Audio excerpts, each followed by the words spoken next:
Example 5 is on finding the domain of a function. So just remember that finding the domain is defining the x values that can exist for a particular function.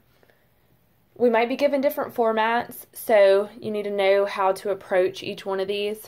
But the first one, we're given a set of ordered pairs. So if you're given a set of ordered pairs, there's only going to be a select set of x values for the domain. So we basically just need to write out the x values in set notation from least to greatest. So this one's actually already in order from least to greatest. We've got -3, -1, 0, 2, and 4. So we can just say our domain is a set -3, -1, 0, 2, and 4. And that's it. Part B, we're given a function, g of x equals -3x squared plus 4x plus 5. So for something like this, we basically just need to figure out what our x values could be. Can they be positive? Can they be negative? Can they be irrational? They could be anything, because here we're just squaring whatever value. You can square anything. You can multiply anything by -3. You can add 4 times that number, and you can add 5. That would apply to any number, positive or negative. It doesn't matter. So for this, it would be all real numbers.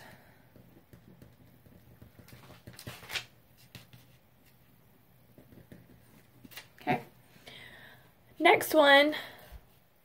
Here we have a rational equation. So we have h of x equals 1 over x plus 5. So with these next few, you need a little bit of knowledge to think about what your x can or can't be. So if you have a fraction, which is what a rational expression is, we know that we can't divide by 0. We can't take something that exists, so this 1, and we can't break that into groups of 0. Can't happen. So what we need to figure out is what x values would cause this denominator to equal 0. So you may be able to look at this and tell, but ultimately what we're doing is we're setting this denominator equal to 0. So we know we'd have to subtract 5, and x would be -5. So when x is -5, -5 plus 5, that's 0. Again, we can't divide by 0. So the way we can express our domain is we can say the domain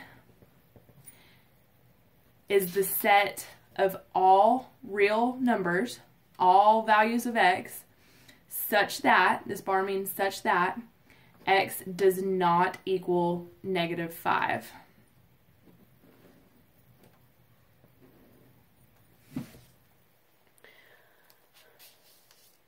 All right, the next one, volume of a sphere. So this is just the generic formula for finding the volume of a sphere. We've got 4/3 pi times the radius cubed. So if you just think about volume, you can't have a negative volume. Again, that's something that exists. We don't take negative measurements. So we know that that radius has to be a positive value. So because of that, basically we can say our domain would be any radius, because remember too, domain we usually consider x, but it's the input, the set of inputs. So our domain can be any radius, any r value, such that our radius is greater than 0. Our radius has to be positive. All right, and then the last one, here we're given another function, k of x equals the square root of 4 minus 3x. So like I said for part C, this just takes a little bit of background knowledge of what your x can or cannot equal. So we know we can't take the square root of a negative and get a real number. Of course, in the complex number world, we can. That gets into imaginary numbers and such. But right now we're working with real numbers. So With that being said, we need this quantity to be positive, or we need it to be greater than 0 or equal to 0. So we'll just say 4 minus 3x is greater than or equal to 0. And solving this, minus 4,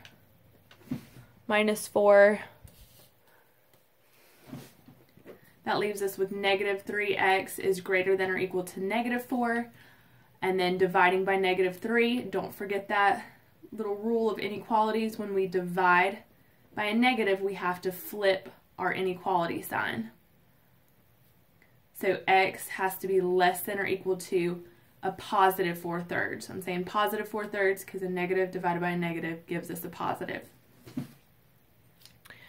All right, so for this one, we can define our domain.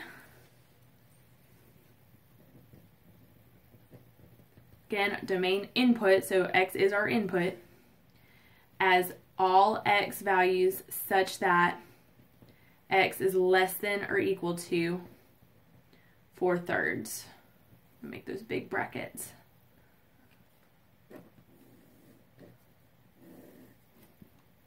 I didn't box this one. Oh, I didn't box these either.